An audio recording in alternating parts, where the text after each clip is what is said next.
We have some breaking news here that is extremely important. Donald Trump had addressed the nation and stated that he is going to be airstriking Syria because of what he thinks is a chemical attack done by Bashar al-Assad. Now, CNN states, President Donald Trump announced on Friday he ordered strikes on the Syrian regime in response for a chemical weapon attack last weekend. Quote, I ordered the United States Armed Forces to launch precision strikes on targets associated with the chemical weapons capabilities of Syrian dictator of Bashar al-Assad. Trump said the strikes were in coordination with France and the United Kingdom, adding that the purpose of the campaign is to, quote, establish a strong deterrent against the production, spread, and use of chemical weapons. Quote, the combined American, British, and French response to these atrocities will integrate all instruments of our national power, military, economic, and diplomatic. Trump indicated the strikes would continue until the Syrian regime's use of chemical weapons ends. Quote, we are prepared to sustain this response until the Syrian regime stops its use of prohibited chemical agents. So there's a lot to break down in what he just said there.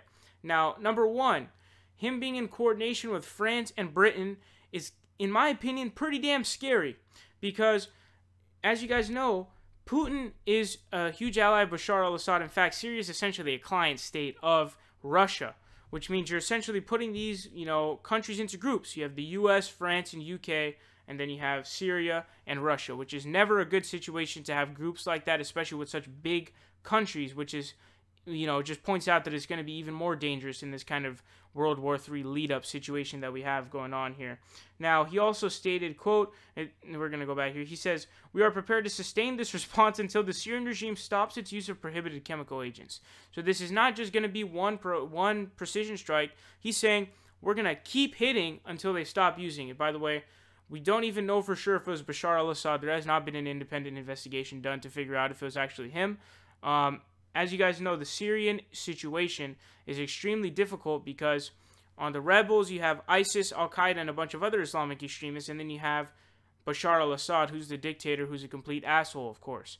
And if you are to overthrow Bashar al-Assad, what will end up happening is ISIS and the Islamic extremists will become massively powerful, and they will essentially be thanking the United States for overthrowing Bashar al-Assad. However, what's so scary about this situation is that, having Russia and the U.S. completely, against each other is a horrible idea. Getting into fights, this can lead to a World War III scenario, as I stated. A World War III scenario in which this can occur. Now, as you guys know, John Bolton, the, top-of-the-line neocon who fabricated evidence saying that Saddam Hussein had nukes and, he would knock off 10 floors of the UN building and, all of this stuff. He also advocated war in both North Korea and Iran. Top neocon we're talking about here. Top neocon. So, he's now National Security Advisor, which is probably the reason why something like this is happening. But just to touch on something interesting, Trump actually wanted to escalate further, but James Mattis prevented him from doing so.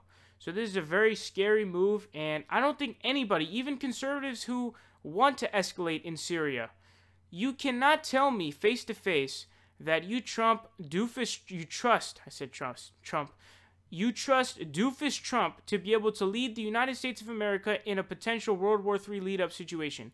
You simply cannot tell me that to my face.